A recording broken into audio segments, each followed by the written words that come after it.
Hi everyone, it's Mari. So today I'm gonna do a mid-year flip through of my Hobonichi Weeks 2021 planner. And if you want to see how I use this planner consistently for tracking several things and also for memory keeping, and also how I use practically all of the pages from my Hobonichi Weeks, just keep on watching. Okay, so just as a starting point, I will be leaving some timestamps throughout this video, so if you want to jump to a specific part of the video, feel free to do so. But let's just start with the cover. So this is I think it's called Camp Cover, and this is the one that I chose for 2021. This is not a Wix Mega, it's a standard Wix, so I don't have like the several notes pages that would come in a Wix Mega. And the reason I chose that one, actually this one for this year, is because last year I had a Wix Mega, and because of the pandemic, because I was staying home most of the time, I ended up not using most of my notes pages. So I decided that for this year I would go with a standard Wix, and it's been working fine, at least for now. So the cover that I chose was the camp cover, just because again I stayed at home a lot last year, so I wanted to have something that would inspire me to go out more, and that's what I've been doing this year actually. So yeah, this has been great so far. I just have a clear cover on cover on this Hobonichi. I included here a patch from a state park that I went to. So it's just loose here. So as you can see, it moves a lot. Uh, but it's okay. It's just like an additional decoration. And then on this cover on cover, what I did was I just glued down Velcro so my Hobonichi can stay shut. So this thing here usually stays like so. And the only thing I did was just gluing some Velcro here. And this was a tip that a friend of mine gave me um, a couple of years ago, and I've never tried it, and I decided to try it this year because I didn't want anything fancy as a cover for this year, just because I do actually want to bring this thing with me whenever I'm traveling or camping or doing something different, so I don't want anything bulky. So this has been working great for me. So if we start flipping the pages, I suppose, here on the first page here, I just have this die cut, this hollow foiled die cut this is from Scrap Trip, and I can link some of the stores that I mentioned here down below, but otherwise feel free to comment and I'll try to remember which where everything came from. So if there's anything that you want to know, just leave it in the comment and I'll try to figure that out. So for this page here, I haven't been using that much other than just checking the months that had already passed. And this might seem silly, just like a silly way to use it, but it's kind of like a more visual way for me to realize how much time has already passed this year. Um, Otherwise, the days go by so fast, we don't even realize how much of the year has already passed. So I've just been checking off whenever the month is done. And that's pretty much it for this page here. And then this one here is sort of like a yearly view. And for this one, what I was doing is, so again, I started staying at home a lot last year because of everything that was going on. So what I decided to do for this year was to track every time I went outside just for a quick or short walk or just to go to the gym and exercise. So any type of intentional movement that I did, I started tracking here. And then here on the top is just, the percentage of days that I actually did something. So as you can see, it varies a lot from 50% to 20%. So yeah, I've just been tracking whenever I do some intentional movement throughout the year. And then on the monthly pages, what I've been doing is, and I think I already mentioned this in a couple of videos, but I've just been jotting down like a quick sketch of what happened that day and what I'm gonna want to journal about throughout the week, on the weekend. Um, so that's pretty much like a rough sketch of what I'm gonna do on my weekly page.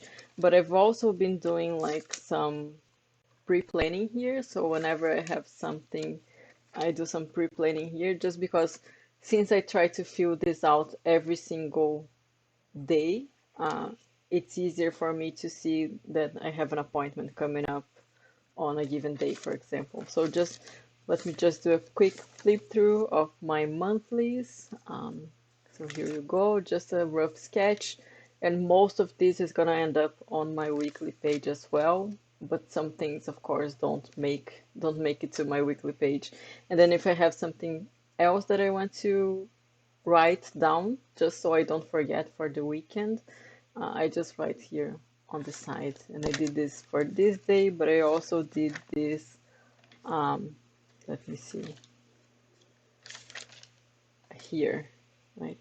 And then here on the bottom, I started doing this in May, right?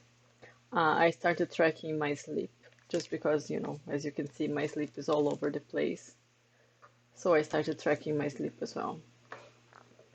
Uh, and that's pretty much it for the monthly. I just put some post-it notes whenever it's an appointment that it's too far in advance, just because I don't want to write it in pen and have the chance that it's going to be moved. So I just, whenever the month comes, I rewrite everything in pen. Otherwise, I just have it as a sticky note. And then these are my weeklies. So for my weeklies, I just put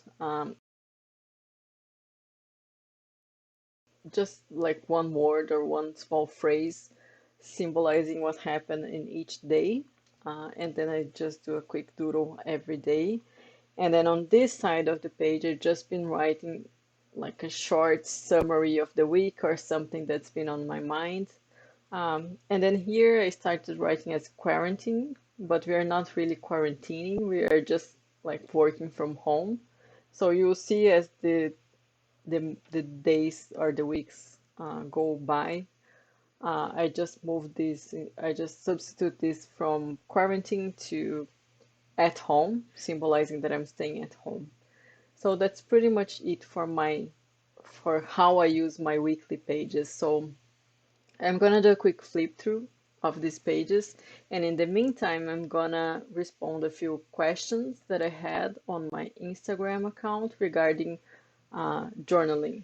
So the first question that I got was regarding how to start when you don't have a lot to write. And I think I have several tips on that, and if you want, if people are interested, I can do a separate video about it. But otherwise, I think the main tip would be to basically just start with whatever you think you can handle. So for me, sometimes, as you can see here, I write a little bit more. Sometimes I write much, much less.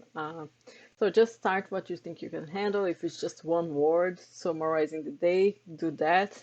If you just want to write a couple of phrases, do that. Or if you just want to doodle every day, something that symbolizes your day, that's completely fine as well. So don't try to pressure yourself too much to do something like huge. Just try to do something that you think you're gonna want to do. And my other tip is use your favorite pen or your favorite stationery. I know you have one because everyone has like a favorite pen, right? But just use whatever is special to you, like that pen that you're always too scared to use, or maybe you're saving it for a special occasion. Use that one just because you have to make this moment special for you somehow. So I think that's my two most important tips, I would say. And then the second question I had is which journal I'm most attached to and why. And I don't think I have a favorite journal. I think, I've moved so much that I've learned not to become attached to material things that much, just because sometimes some things won't make it through the next move, right? But if I had to choose one, I think I would say I have one traveler's notebook, a leather TN that I actually made with my dad a few years ago. And that one is a little bit more special just because, it's a very old leather that he had for a couple of decades, and we transformed it into a traveler notebook for me. So if I find a photo of it, I'm gonna insert here somewhere. But otherwise, I would say perhaps that is the one that I'm most attached to. I don't have it here with me. It didn't make it in the move, but it is back home in Brazil, so it is safe there, but it's not here with me. Um, so that's pretty much it. So as you can see for my weeks, um, I don't really write a lot. There are days that I write more than others, but sometimes I just write like late day. So just do whatever you feel comfortable doing, and just try to make this time like a little bit special for you, right? Just try to have fun. And this is the last one. This is the one that I did today. So I still have the other half of the year to fill out. And then if we move to the notes pages, we have an index here. And what I did is, so I do some additional journaling in the notes pages. And what I did is, so I'm using each of these lines to just write 1 month. And then I write the pages that I have journaling regarding that month.